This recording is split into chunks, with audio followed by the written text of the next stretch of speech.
నరసరావుపేటలో MLA Chadalavada Arvind బాబు media సమావేశం. Chandrababu, Lokesh Davos పర్యటన పూర్తి విజయవంతం అయ్యింది. మొత్తం 6 లక్షల కోట్ల రూపాయల పెట్టుబడులు పెట్టడానికి ఒప్పందాలు జరిగాయి. రాష్ట్రానికి ప్రధాని నరేంద్ర మోడీ ఆశీస్సులు ఉండటం వల్లే పెట్టుబడులు. కూటమి ప్రభుత్వం వచ్చిన 7 నెలల్లోపే ఇంత అభివృద్ధి జరిగింది. రాబోయే జూన్ నెలలోపు రాష్ట్రంలో పాడైపోయిన రోడ్లను పూర్తి చేస్తాం. సోషల్ మీడియాలలో అనేక రకాలుగా పెడతారు. వాటన్నింటినీ పట్టించుకోవాల్సిన అవసరం లేదు. అకుంఠిత దీక్షతో లోకేష్ యువగళం పాదయాత్రను పూర్తి చేశారు. యువగళం పాదయాత్ర పూర్తయి 2 ఏళ్లైన సందర్భంగా వారికి ధన్యవాదాలు. చంద్రబాబు నాయుడు గారు, నారా లోకేష్ బాబు గారు, అదేవిధంగా పవన్ కళ్యాణ్ గారు కూడా వీటన్నిటిని కూడా దృష్టి పెట్టి ఈ రాష్ట్రానికి రావాల్సిన పెట్టుబడుల్ని ఏదైతే దావోస్లో జరిగిన ఒప్పందాలన్నీ కూడా ఇవాళ తీసుకురావడం జరిగింది. దీన్ని మీడియా దృష్టికి తేవడం జరిగింది.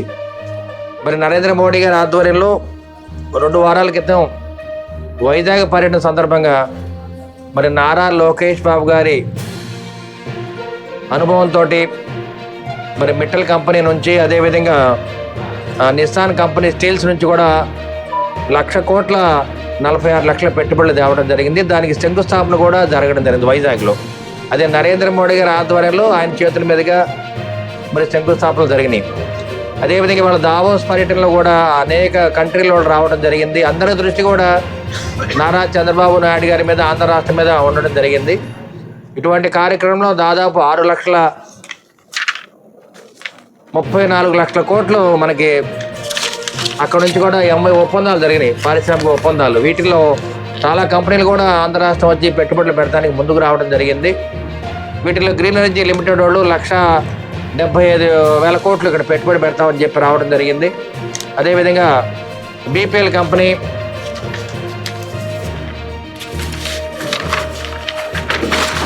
ఈ ఒప్పందాల్లో బీపీఎల్ కంపెనీ, అదేవిధంగా Reliance company, Greenko, RK Labs, Mittal, Nissan steels, అదేవిధంగా పీపుల్స్ టెక్ వంటి ఎన్నో కంపెనీలు ఈ రాష్ట్రంలో పెట్టుబడులు పెట్టడానికి ఒప్పందాలు జరిగాయి అన్నమాట. ఇవన్నీ కూడా నారా చంద్రబాబు నాయుడు గారు, పవన్ కళ్యాణ్ గారి ఆధ్వర్యంలో నారా లోకేష్ బాబు గారి ముగ్గురు కూడా కలిసి ఈ ఒప్పందాలు చేసుకొని రావడం జరిగింది. పవన్ కళ్యాణ్ గారు దావోస్ పట్టణానికి వెళ్ళడం జరగలేదు, కానీ వెళ్లే ముందు కూడా చర్చలు జరిగిన తర్వాత నారా చంద్రబాబు నాయుడు గారు, నారా లోకేష్ బాబు గారు వెళ్ళడం జరిగింది. ఈ ముగ్గురి ఆలోచనతోటి ఈ పెట్టుబడులు కూడా మనం దగ్గర ఉండి తీసుకురావడం జరిగింది. అదేవిధంగా నరేంద్ర మోడీ గారు కూడా మనకి ఆశీస్సులు అందజేయటం వల్ల ఎన్నో కంట్రీల వాళ్ళు మన మీద మరి పెట్టుబడి పెడతానికి ఆంధ్ర రాష్ట్రం రావడానికి ముందుకు రావడం జరిగింది. అదేవిధంగా విశాఖ స్టీల్ ఫ్యాక్టరీని మనం కాపాడుకోవడానికి సెంట్రల్ గవర్నమెంట్, నరేంద్ర మోడీ గారు మళ్ళీ మొన్న పర్యటనప్పుడు దాదాపు 15,000 కోట్ల రూపాయలు మనకి మంజూరు చేయడం జరిగింది. దాంట్లో 3,000 కోట్ల రూపాయలు ఆల్రెడీ బ్యాంకు ఈఎంఐ కడతాను కూడా రిలీజ్ చేయడం జరిగింది. ఈ విధంగా నారా లోకేష్ బాబు గారు, చంద్రబాబు నాయుడు గారు, పవన్ కళ్యాణ్ గారు అందరూ కూడా ఒక మంచి ఆలోచనతోటి రాష్ట్రాన్ని అభివృద్ధి చేసుకోవాలి.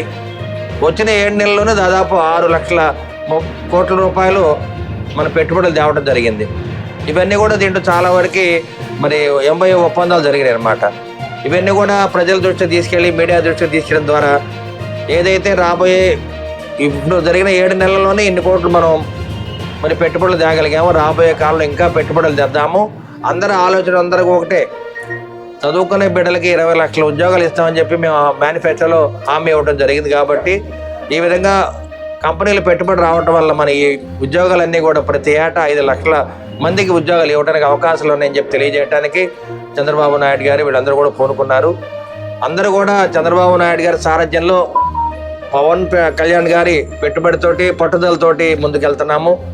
దీనికి మన నారా లోకేష్ బాబు గారు, యువ నాయకుడు కూడా అండదండలతోటి మనం అందరూ కూడా మరి రాష్ట్రంలో అభివృద్ధి ప్రగతిలో ప్రయాణం చేయడానికి కార్యక్రమాలు చేస్తున్నారు. కాబట్టి ఇదంతా కూడా మీడియా దృష్టిలో తీసుకెళ్ళి ప్రజల్లోకి తీసుకెళ్తాం.